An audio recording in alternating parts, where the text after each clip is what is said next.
Hello YouTubers, and welcome to the first video of 2017 from the Outdoor Station. And today we're going to be looking at the Luxe V4A and two of its accessories, the V4A Groundsheet and the F4 double inner.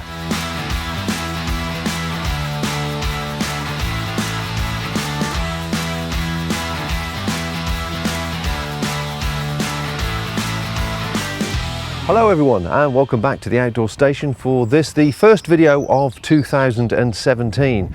And this range of videos this year we'll be looking at some gear, some trip diaries and various hints and tips.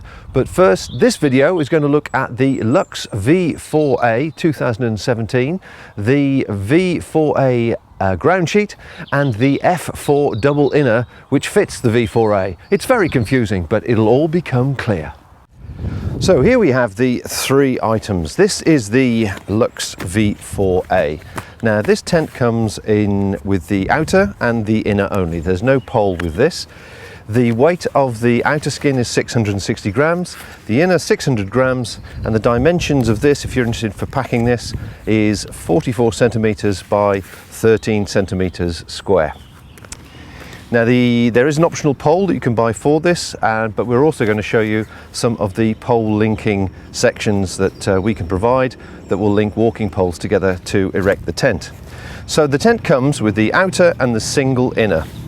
Now there may be occasions you don't need the inner, but you would like a footprint. This is the optional V4A footprint. It weighs 450 grams and I'm going to show you that setup and you'll see just how much additional ground space this gives you compared to the single inner which comes with the tent. The single inner which comes with the tent just covers half the floor area, whereas this covers more like 3/4, 2/3 of the floor area. So that's quite useful if you don't need the inner mesh. And then finally, should you wish, there is also the optional two-person inner, the F4. All these numbers get very, very confusing. I do apologise, but it's nothing to do with me. The double inner is called the F4. It will only fit the V4A, and that's 890 grams. Now, I've used this tent on numerous occasions in all kinds of weathers, and I've learned a thing or two about the actual product.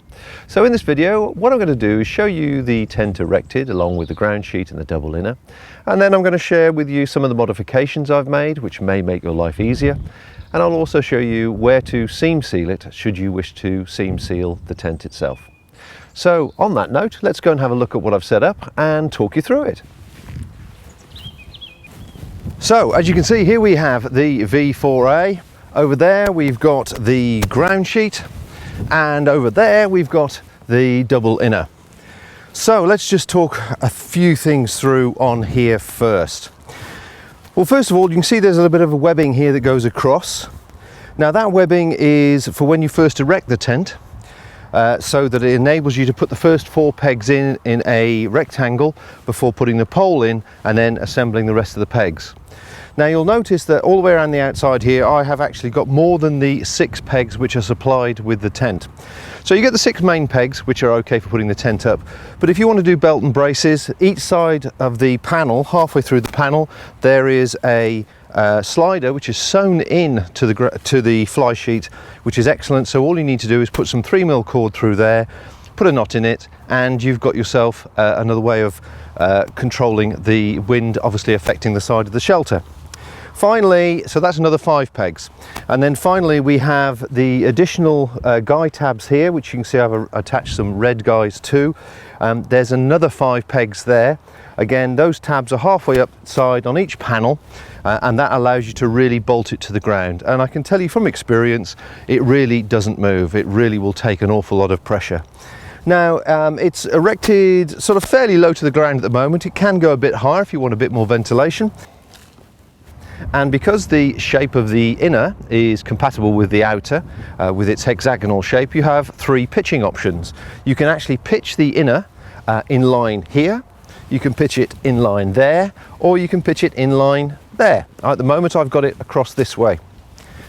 And that allows you, obviously, if the ground isn't compatible, it's affecting your, it's not comfortable for whatever reason, you can rotate the inner around. Now you do erect the outer first, and then you put the inner in afterwards. Now the inner comes with very, very long cord attached to a slider. And the reason for that is the principle is that the long cord would hook over the pegs on the outside of the tent. Now in practice that doesn't really work very well, I've found, and what I've done, and I'll show you in a second, is I've actually cut the cord right down, put a loop of shock cord on it, and that allows you to just literally hook it over the tent pegs and it will hold in place. The other thing that you find that you'll need to do with these long guy cords is tie a loop knot in the long cord, and that will establish the peg in the ground so that when you pull the slider, the little upstand that there is will slide up as well. What other tips and hints? Well, seam sealing, there's a good one. Seam sealing, people are always very confused over where to seam seal and what to seam seal. On this particular tent, you seam seal on the outside of the tent, not on the inside. And the key places are here. So inside the top loop there, you put a dab of sealant inside, so obviously that's the high pressure point where stitching might stretch slightly when you've got the tent erected. And inside all the tabs around, the guide tabs around the outside, a good dab inside that. And then finally, it's not difficult, all you do then is run the seam sealant down to the horizontal stitching, and I've then put it across all the horizontal stitching around the outside of the crown, down the 5 seams to that stitching, and then all the way down the seam attached to the zip. And I found that that has made it completely watertight. Not that it ever leaked before, but it was a belt and braces when I was going to Scotland. Now here's another little tip for you. An old piece of cheap sleeping mat. Very, very useful. You can stuff it down the back of your rucksack, and it's great for kneeling on or sitting on as you get in and out of tent on a wet ground like it is today. The other thing is this tent is supported by 2 walking poles, a couple of Lecky poles here, which are the flick lock variety, and it's using the backpacking light missing link connector here. You just take off the 2 lower sections of your pole, link it together, and you can see it gives it a very, very sturdy support, and that works quite well up to a reasonable height. Now I'm 6'2", I've mentioned this before. This tent is just right on the edge for me. It's going to be difficult to show this with the camera the way that it is, but once I'm inside the inner, I can stretch out, but when I've got a deep sleeping mat, the 2.5-inch thermarest type of sleeping mat, either my feet or my face has got material against it. Now obviously the solution there is to lift the tent slightly higher, but it doesn't make the inner tent physically any bigger. So really, if you're less than 6'2", this tent is fantastic, loads of space. If you're 6'2" or over, I'm afraid this isn't for you. You need to be looking at the next one up, which is the F6. So over to the V4 floor. Now as you can see, that is considerably larger than half the shelter over there, which makes it obviously much more useful for people who are just wanting a ground sheet with a gutter around the outside to obviously stop the water coming in as much as best you can, and just the shelter with no mesh. You'll also notice that the actual width of this is probably wider than the inner, and I'll prove that by lying down now. And you can see there's space above my head and below my big size 11 feet. There's nothing much more you can say about this really. It's exactly what people want it to be. If you just want the shelter and a decent sized footprint but still have a bit of space there for a vestibule for dumping wet clothes, then there you have it. Now, one thing I will say, I will show you this close-up of these long cords that you get, because the idea with the floor is the same as with the inner. Luxe provide you with very, very long cords to hook over the pegs on the outside of the tent to save the pegs, but in actual fact I find them much better to operate when you've got individual pegs for the inners. So let me just show you those. This is the length of cord that Luxe provide as standard on the floor, on the inner, the solo floor and the duo inner as well. And as you can see, it is a lot of material. They also come sometimes with these little plastic hooks, the idea being that they could hook onto the pegs. So the principle being that the cord can be really long and pegged into your peg, which is obviously holding up the outer. However, in principle, I find that a little bit of a faff. So my top tip really is to ignore the plastic peg, ignore the plastic hook, tie a loop knot in the cord there, Then attach that, it's the tension on the bottom of the upstand you're looking for, attach that to your peg, like so. And now when you pull this cord, the upstand will stay upright. So it goes from down to tension as you wish it there.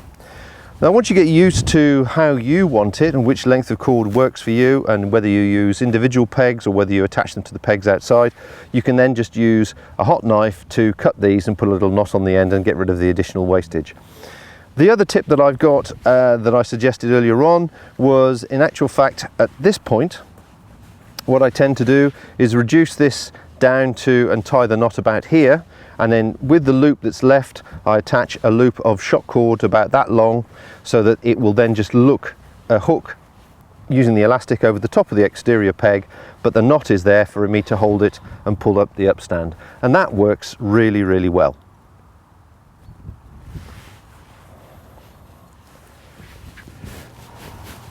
And so we move on to the duo inner, the F4 duo inner for the V4A. Now Luxe have tried to be helpful, but in actual fact it ended up being slightly confusing, the way that they've named various things and what they are able to work with. So let's just get this straight. If you're looking for a double inner to go with the V4A, this is the only one that will fit. This inner will not fit anything else. However, the floor, the V4A single floor, which you just looked at, and the single inner will fit the larger tents in their range. Obviously it doesn't make them any bigger, it just makes them usable should you wish to have that size floor or that size inner in the F6 or the F8. We will come on to that at a later video. So here we have the double inner. Not an awful lot I can say about that. As you can see, it's half mesh, half nylon. It gives you a little bit of vestibule at the front, not a vast amount, but if there's two people and you particularly want bug protection inside the V4A, then it does the job. It has got the tab at the top here, which obviously links into the inside of the tent. But having said that, you must erect the inner first. You cannot erect the outer first and then put the inner in. So it's inner first, outer goes over the top, rotate it round to where you want the door, and away you go. Once again, you've got the 6 long cords around the outside, which, as I say, you can either use to loop over the exterior pegs, or you just tie a knot in it, an overhand knot, and shorten it down for your own tastes. But it's very difficult to show this because obviously the nature of where we are at the moment. But if I do dive inside, it does actually give me fractionally more room. So there's my twinkle toes hitting the end at that end, and I've got my head here, and there's a bit of space, but it isn't vastly more lengthwise than the single inner. Finally, inside here at the moment, holding this up, is the optional Luxe pole. And once again, at the base of the pole, which is, they've got a bucket at the bottom there, which actually goes through the ground sheet into a collar to prevent the water coming through. I've also done the half tennis ball trick as well to make sure the pole doesn't sink. So, to conclude, we've looked at the V4A with the single inner. We've looked at the V4A solo floor, which is 3/4 of the floor of the tent, should you wish to use a floor in the outer and not the inner. And we've looked at the duo inner. It's been a long day and it's quite complicated stuff. So I hope all of that has been some use to you. Thanks for watching. Well, thanks for watching. I hope you've enjoyed this video. Please, if you're watching this on YouTube, press the subscribe button up in the corner and join us for future releases. Or better still, pop along to the Outdoor Station website. A link is just below, and you can put some feedback and any comments there. And we can also let you know directly when we've released some new material and some of the exciting developments coming soon for outdoors people everywhere. Thanks for watching.